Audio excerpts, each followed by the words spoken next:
Okay, people. So, good morning. What we're going to study today is because I'm a little bit ahead of the schedule, I want to study, go back to sets and fields because I know lots of people who are struggling with that. So I have a couple problems to work on. Each one I'll give you 5-10 minutes, and I designed this problem to teach you something new that you didn't know before. Okay? Ready to get started? So the problems I want to show you is something related to set equality. We prove A equals B by showing A is a subset of B, B is a subset of A.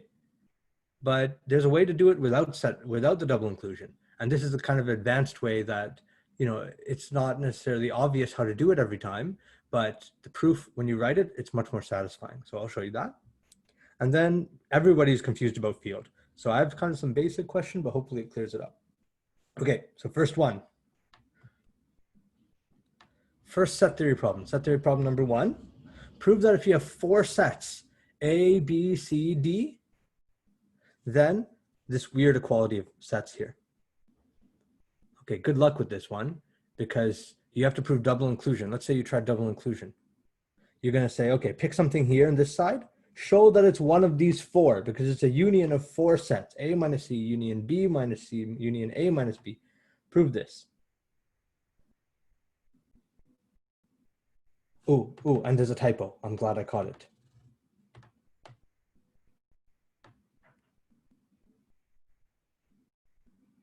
Yeah, I'm glad I caught that typo. There's a typo here. This should have been A minus D. Corrected, please. Okay, try this problem, 5 minutes, okay? I'll come back in 9:23. Try this problem and I'll take it up. Okay, so we're back. I want to show you, okay, if you tried this with double inclusion, it's not going to be so great. But if you do it, I think you can have a successful proof, but it'll have a lot of ands and ors in it, right? And it'll have a lot of nots. A and not in C, or B is not in C, and so on, right? And I think this might be a little bit not fun. But let me show you another solution involving set identities. And this one is fun, I think. Okay, so I want to, what I do for this is not different from trig identities. With trig identity, you start on left-hand side and you reduce until you get right-hand side, right? So let's do it like that. The first identity I'm going to use, I'll keep track of the identities I use on this side. If I take 2 sets S and T and I do S minus T, that's the same, draw the Venn diagram for this, is S intersect the complement of T, right? This, like, S minus T is just the elements of S that are also the elements of S which are not in T. On the right-hand side, this is the elements of S that who are like the elements X which are in S and not in T, which is exactly the same thing. So let's use this identity. I'll say this is A union B intersect with C intersection D complement. Okay. Okay. Now, what am I going to use for this? How do I simplify this complement of an intersection?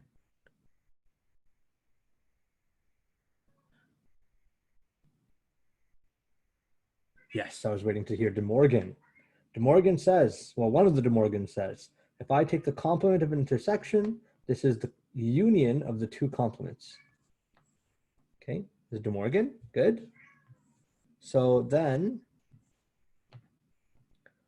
let's do that. So A intersection B intersected with C complement intersection D complement. Okay, so far, this is kind of like saying, negative A plus B is negative A minus B. It's kind of distributing the complement and it turns the intersection into a union. So I should have, oops, that was a typo. Union here, sorry. Okay, next is I have a set intersected with the union of 2 sets. How do I handle this? I do, oh yes, and this is everything I'm writing wrong, sorry. This is union here, yes, as well. I have this set intersected with the union of 2 of these sets here. What I can do is distribute to each. So this is another property I'm using. If I do, let's say, P, well, I'll write it here, P intersected with Q union R. This is the same as P intersect Q union P intersect R. I distribute the R, or sorry, I distribute P to each one of these terms in the intersection. Okay, so these are all set identities that you can use. So then I get A union B intersected C complement union A union B intersected D complement. Okay, distributive property. And again, I'll use distributive property. I have again a union, and this third set can be distributed.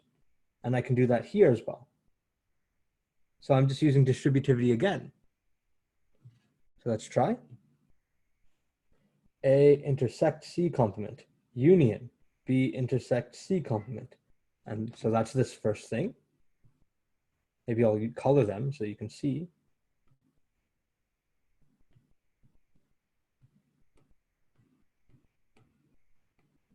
And then let me use green for the other one. So union A intersect D complement, union B intersect D complement. Okay. And now what I do is again use this last property here. Each of this A intersect C complement, I can just write that as A minus C. That's by using this identity again. And then union B minus C, union A minus D, union B minus D. Aha. Don't forget your square. Make sense? Look at that. No double inclusion, right? I think this is a much more fun solution because it kind of looks like these are basic facts. Remember, basic fact? And I use each basic fact one after another. Just like in inequalities. This logic is very similar. We always use basic fact to justify each step. We always use basic fact. And in fields, think of axiom as basic fact if you want. And we'll get to that. Okay, let me give you another problem. This one I'll give you another 5 minutes. So it's 9:30, 9:35. Until 9:35, I'll give you. So here's two sets A and B, and here's a big expression involving them. And I didn't say equals anything. I just gave you an expression. Okay? Can you simplify this expression using De Morgan, using the 3 rules I wrote above, and I'll copy those rules back. Sorry, give me 1 second, I'll copy them. You can use these freely. And if you can think of any more that are relevant, you know, write them down and use them. Don't worry about proving them for now. But yes, feel free to use these these 3 set theoretic properties freely. I'll take it up in 5 minutes.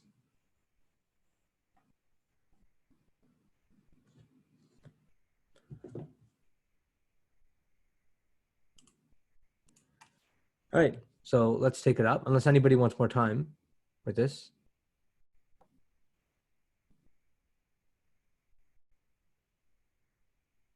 Okay, 1 more minute. Okay, that's enough time now. Let me take it up, or I'm going to fall behind. Okay, so solution. Okay, I'm just going to use a set identity after set identity and see how this works. So first, maybe what I'll do is I'll write A intersect B, or sorry, A minus B as A intersect B complement. So just this first thing here. Then I have an intersection with this mess. Let me simplify it bracket by bracket. And that is, okay, I did this last night. I didn't get empty set, but let's find out. Just like bedmiss, I'm going to simplify the brackets first. So union A minus would be intersection with the complement of B complement intersect A. So let's put big brackets on that so I don't get confused. Okay. So now what I should do is apply De Morgan's to this thing. So let's copy everything, save myself some time. And then I'll replace this part with B union A complement. It should really be B complement complement, but we all know that that's B. Okay. Now I have an intersection. Let's distribute it over a union. So again, copy. This is why you should get a tablet. A intersect, so I have A intersect B, union A intersect A complement. And we all know that A intersect A complement is empty.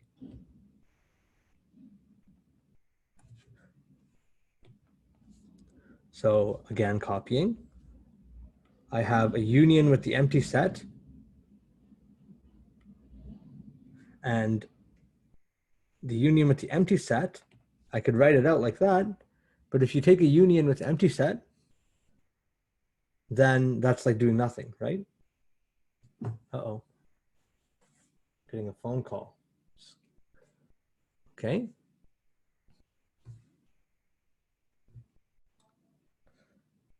So I have B union A intersect B. Interesting. How can I simplify that? How can I simplify B union A intersect B?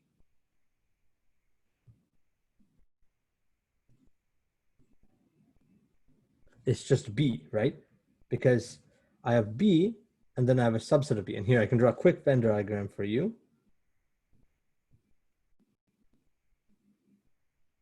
Let's say A is here and B is here. Then I have B. So here's A intersect B. And here's B. The union of these two is just B, right? Okay. So this is, let's copy again. This is just A intersect, sorry, this last bit was just B.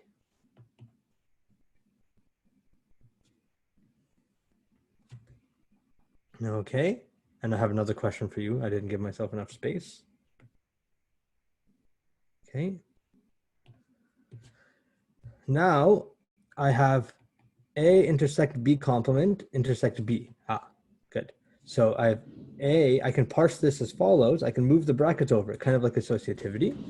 And now I say that A intersect B, sorry, B complement intersect B. This is a complete coincidence. I didn't get the empty set when I first did it, but I must have done it wrong. This is the empty set. So it's A intersect empty set, which is empty. Wow, that nice coincidence.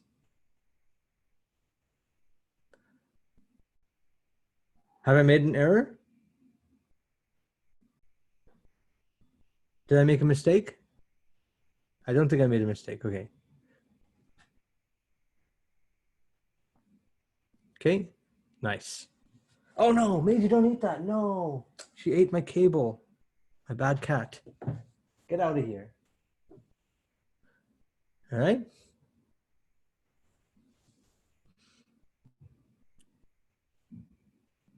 Okay.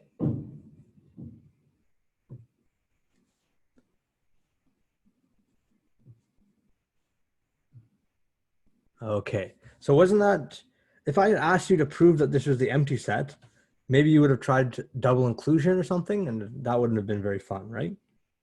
You would have had to like take an element here and simplify and get a contradiction. But if you do it like this is called Boolean algebra, by the way,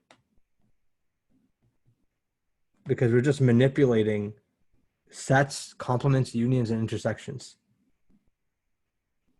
Okay, ors and ands, basically. Okay. So can you use set identities for all set equalities? No, you can't. Because, for example, if I ask you to prove that if I give you a specific example, like take the function f of x equals x squared minus 2x, plus 1 over x or something, prove that its image is equal to this set. That's on an example, it's much harder to use. It's much harder to use identities to simplify it. But if I'm giving you a general thing, just like let A be sets, and I'm not telling you what their sets are. A is a set of elephants and B is a set of cats.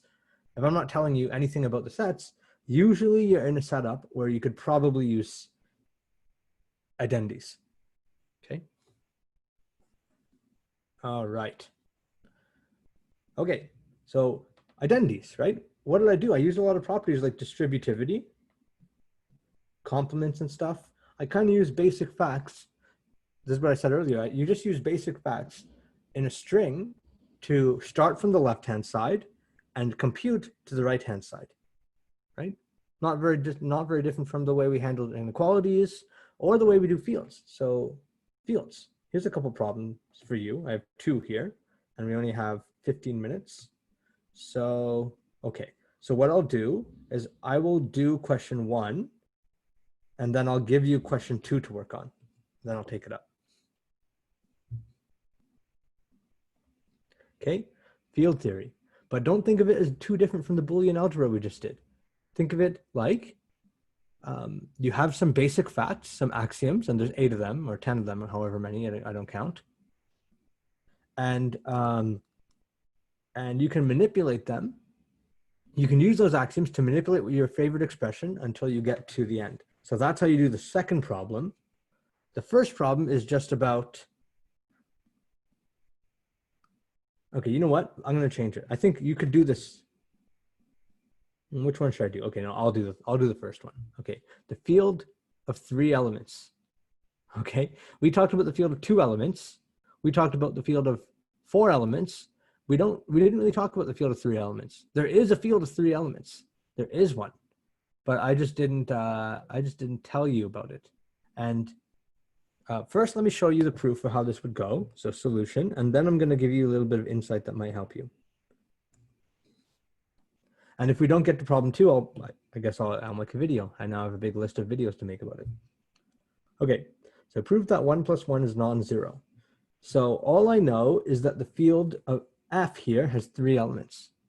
Prove that 1 plus 1 is non-zero. What's really weird about this is that in some fields, 1 plus 1 is equal to 0, right? Like in the field of 2 elements. Note that, by the way, this thing is we call it F3.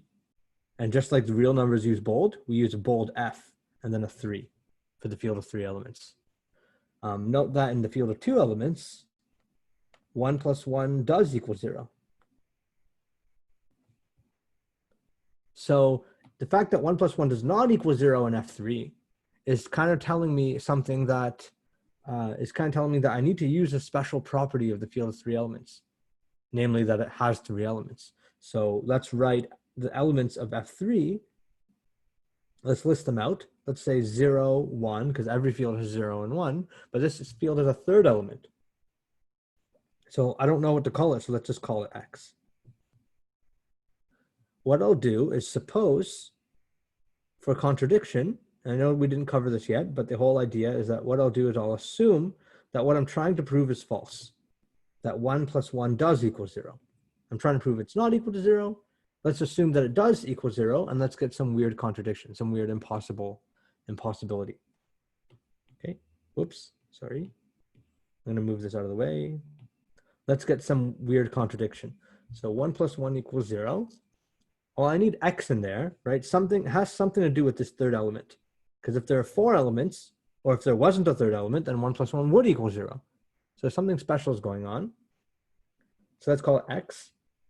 Well, all I can do is say like, okay, let's take X and maybe add 0, right? And the reason I did that is because I need to use this assumption here, this supposition that I made. I need to use it. So I'm just introducing it because I can't think of any other way to introduce 1 plus 1 equals 0. I can't think of another way to introduce it than just adding it in. Maybe you have a different proof.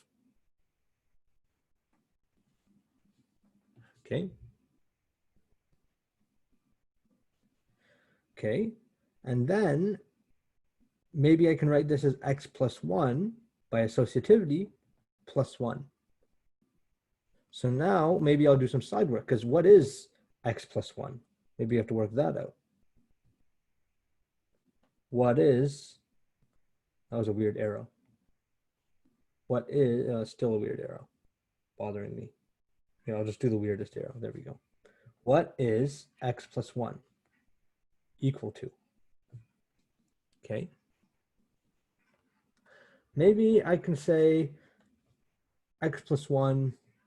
Well, okay, here, let's rule it out. Because x plus 1, since the field is closed under addition, x plus 1 should either be 0 or 1 or x, right? It has to be one of these three elements. So let's just rule it out. Oops. If x plus 1 equals 0,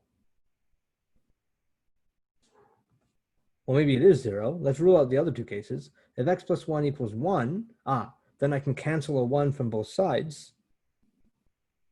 And I get x equals 0, which is a contradiction. And I write my contradictions like this, with this hashtag.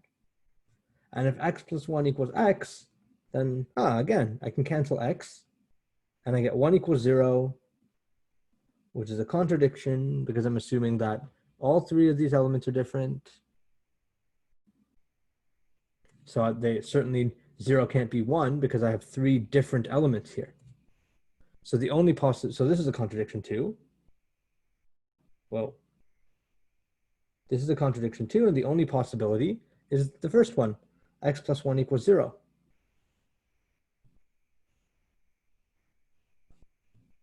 So let's sub that into what I was working on over here. So this is like x plus 1 is 0 plus 1. And everybody knows that 0 plus 1 is 1. So what did I conclude? I conclude that x equals 1, which is again a contradiction because I said that the three elements are distinct. I always do that. I always assume that they're distinct. So I've got a contradiction.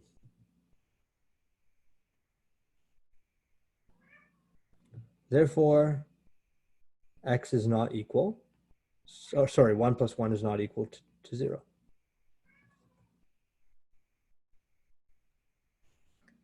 So one way you could add a little thing here is you could say, but x is not equal to 1, just to make it clear that you've got some kind of contradiction. X equals 1 is a contradiction to something that we know that x is not equal to 1, okay? So kind of a way to do it. And notice I had to introduce x, right? If I proved this for the field of 2 elements, I would have been in trouble because in the field of 2 elements, it is true that 1 plus 1 equals 0. So this isn't a contradiction. It's this special x that came out. And Aparna says, Zn is a generalization of Fn. It goes in both ways. So we didn't talk about Zn yet, but Z mod n, if n is prime, gives you the field of, Z mod p is the field of p elements. But you can also have the field of p to the of 4 elements, which isn't a prime. And you can have the field of 8 elements, or again, not prime. You can have the field, you can have a field of 11 elements, but you can't have a field of 12 elements. There's no field of 12 elements, but there is a ring of 12 elements. Okay, that's enough of that. So yeah, for Aparna. Okay. Okay. Okay, here's one last problem. Well, I'm gonna borrow 5 minutes of your time because we started 5 minutes late. So I'll give you 5 minutes to work on this and then I'll take it up in 5 minutes, okay? So work on this until 9:57 or wherever you are, 5 minutes, okay? I'll give you 5 minutes to work on this and then I'll take it up. So the question is, just to read it out for you, prove that if F is a field, yeah, of course I should read the question, and you have 2 elements of a field, then A squared equals B squared implies A equals B or A equals negative B.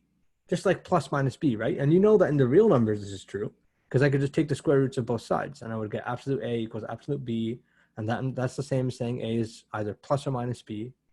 So it works for reals, but remember fields only have 2 operations, plus and minus. We don't have square roots, we don't have absolute values. So you have to come up with some other way to prove this.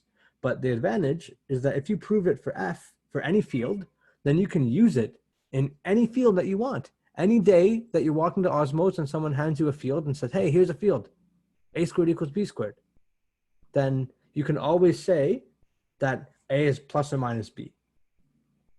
You don't need square roots. No matter what field you have, if you can prove it for any field, you can use it anytime. Okay, so I'll take it up in 5 minutes. Okay, sorry guys, I don't want to go over time too much, so I'm gonna take up the solution now, even though I don't think you got enough time. I should have really given you 10 minutes, and this is a problem really worth thinking about. So, okay, how about this? Let me give you a couple more minutes and then I'll take it up next class. Okay, I'll give you a couple more minutes. I'll start the solution this time and then I'll take it up next class. So I gave you a little hint here. I can't take square roots, remember? So I take this thing, instead of taking square roots, let's bring the b squared to the left side. So it's a squared minus b squared equals 0, which looks very familiar. It looks like a difference of squares. But the thing is, yes, and what is a squared even? I didn't even tell you what a squared meant. That was, sorry, something I wanted to tell you. A squared is just a times a. And fields have multiplication, so I can always define a to the n, or a cubed, for example. I can define that as a times a times a. Fields have multiplication, so I can define repeated multiplication as a power. Okay? So the question is, can I use difference of squares? Well, let's see. I can indeed use difference of squares. Let's see. So if I have something like a minus b times a plus b, I guess I am taking it up. So let's just do it.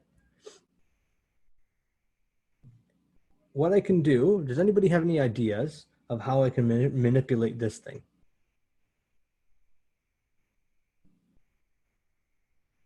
FOIL, yeah, but why does FOIL work in a field? That wasn't one of the axioms. FOIL isn't one of the axioms, right? What's the right word? Which axiom would that invoke? Distribute, yes. What I'll do is I'll distribute this a minus b over this a plus b. So let's try that. So this is a minus b times a plus a minus b times b. And now I'll distribute again this a over this difference, which is a sum of a negative, which is a plus minus b. Oops. Oh, sorry. So this will become a times a, which is a squared, minus, or sorry, let's say plus negative b times a, plus a times b, plus negative b times b. But the thing is, negative b times a is the same as minus ba. You have to convince yourself of that too. Everything we do, you have to convince yourself. Convince yourself that negative x times y is the same as negative xy in any field. See if you can prove that. That's a good test question. Prove this. This whole problem isn't a good test question. It's too long. But this is a good test question. I could totally ask you this on a test. I'll ask you something of equal difficulty on the test. Okay? So plus AB, plus in the same logic, negative b times b is equal to minus b times b, oops, minus b times b, which is minus b squared. I might be skipping steps here. And now BA, I can write as AB. So I have minus AB plus AB minus B squared. And in a field, by definition of negatives, these cancel. Well, they make 0.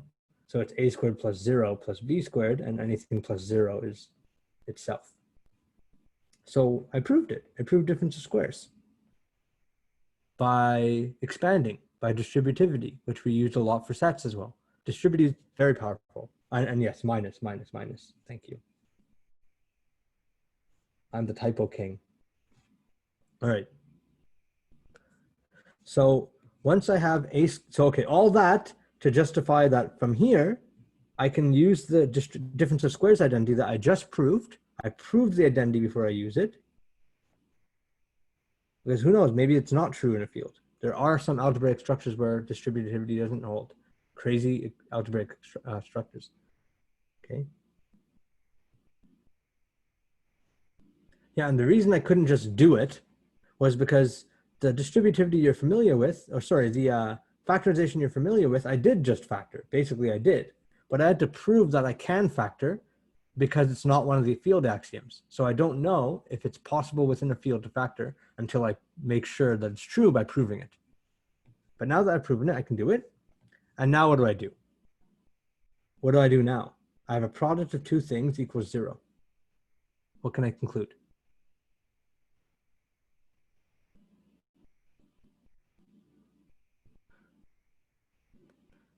Okay. Remember, I have a, yeah, I think you got it in the chat. Remember, I have a rule, and we proved this last time, that if x times y is 0, then x equals 0 or y equals 0.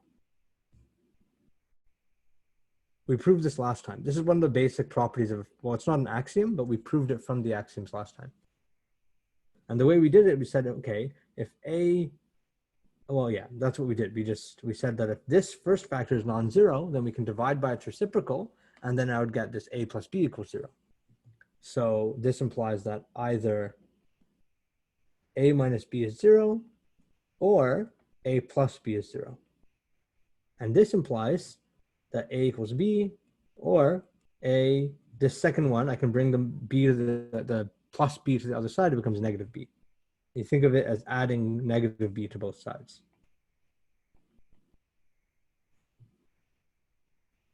Okay, so maybe if I wanted to be a bit more steps here, I could put two cases here.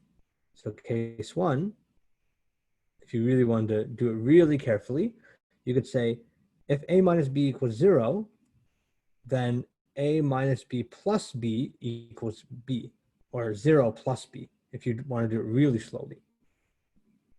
And the right side, well, negative b plus b, I'm just expanding out, I'm just proving that a minus b equals 0 implies a equals b. I'm proving it very carefully. Negative b plus b is 0, so this becomes a plus 0, and 0 plus b is just b by definition of 0. And same logic again, a plus 0 is a. See, I proved it very carefully. And now for case B, for case 2, I would do the same. If a plus b equals 0, this time I'm going to subtract b from both sides. So a plus b minus b equals 0 minus b. And if you really wanted to do it carefully, I would add negative b. So a plus b plus negative b is 0. So this a plus 0 equals 0 plus negative b is negative b. Oops, and a little bit more space I need. Then lastly, I get a equals negative b. Okay, do you see how I really carefully did these two cases? So in the first case, I got a equals b. In the second case, I got a equals negative b. And so I make my conclusion here exactly as I wanted. Okay, any questions?